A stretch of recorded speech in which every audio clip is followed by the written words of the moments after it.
দশকের পর দশক যে দুর্ভেদ্য দুর্গ আগলে রেখেছিল দ্রাবিড় রাজনীতির দুই মহারথী ডিএমকে আর এআইএডিএমকে, আজকে সেই দুর্গের পতন হতে চলেছে।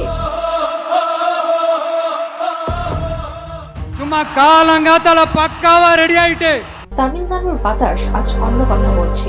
রূপালী পর্দা থেকে নেমে আসা এক নায়ক আজ রাজনীতির ময়দানে সব হিসেব উল্টে দিয়েছেন। তিনি আর কেউ নন, থালাপতি বিজয়।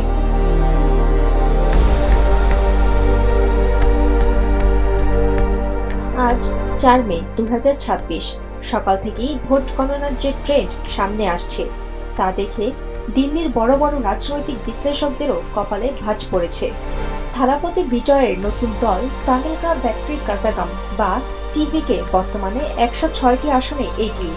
হ্যাঁ, আপনি ঠিকই শুনেছেন, যে দলকে অনেকে নবাগত বলে উড়িয়ে দিয়েছিলেন সেই দলই এখন ম্যাজিক ফিগার ছুঁই ছুঁই।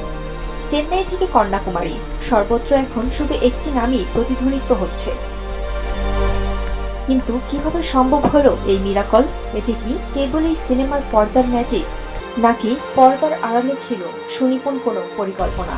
আমাদের কাছে থাকা তথ্য অনুযায়ী গ্রামীণ তামিলনাড়ুর সমাজ এবং নারীদের ভোট সরাসরি বিজয়ের বাক্সে পড়েছে।